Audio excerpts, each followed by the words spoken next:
When you sign up to the gym, there is no instruction manual for you to follow. So here are 11 random gym tips that will help make your gym life so much easier. You might be on the cable machine and think, oh yeah, this weight is bloody easy. I'm going to increase the weight.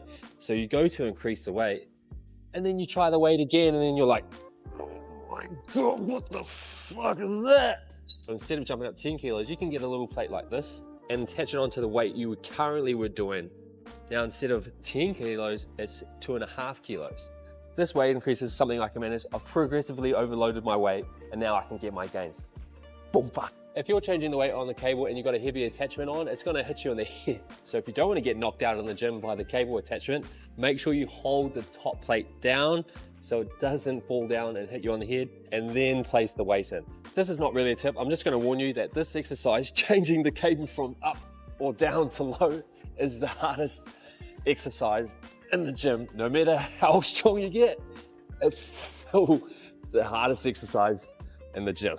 When you're racking or unracking weights on a barbell rack, you can put up to 70 kilos on one side without the bar tipping over. Right now is 60, it's still holding okay. I'm risking my life for you guys. Here's 70, we're still okay. All right, let's see if 80 works. It's not gonna work.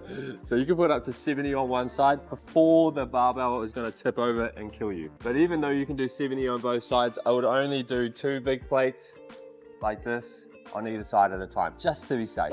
If you need some help with your nutrition or your training, make sure you check out the guides in the description. And if you need some help with your health and fitness goals, make sure you sign up to my newsletter. The link is in the description. If you're doing an exercise like the deadlift, make sure you're doing it with the right size plates. As you can see here, this barbell is a little bit higher off the ground than this barbell. This means when I'm doing a deadlift with these plates, I'm actually doing a deficit deadlift first. When I'm doing a deadlift with these plates, I'm just doing a normal deadlift because it's normal height. You can clearly see the difference here. This plate is much smaller than this plate here. When you set up for the Smith machine, you might be like, oh, I can't get my seat in the middle. You move it over a little bit. God, it's heavy. You set up again and you're not in the middle again, you're on the other side.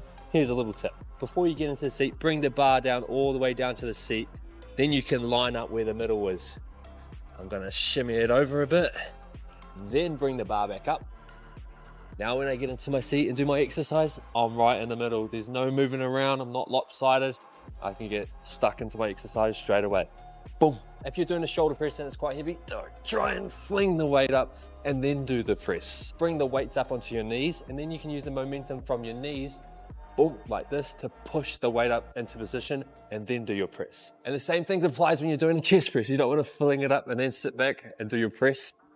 Prop the weight up onto your knees, and then as you're sitting back, prop the weight up to your chest with your knees and then get into your press.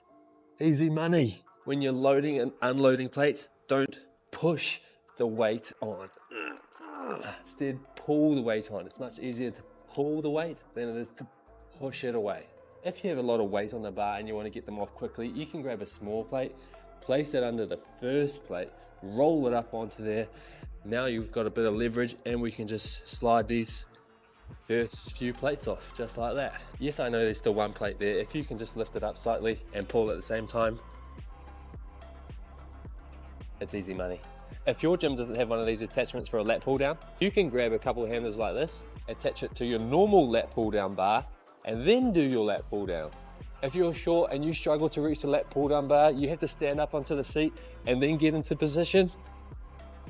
You can take the pin out, lift the top plate up, and the bar will come down. Set it to the height that you can reach. Now you don't have to struggle to get the bar before getting into your lat pull down. Boom. If you're setting up your first plate, you don't have to pick up the plate. You can just put the bar in the hole, turn the bar over, then slide the plate through. Got one side done, now you just need to do the other side. Now you have some tips to make your gym life that much easier. If you want to learn everything about fat loss and a step-by-step guide on how to lose weight, make sure you watch this video up here.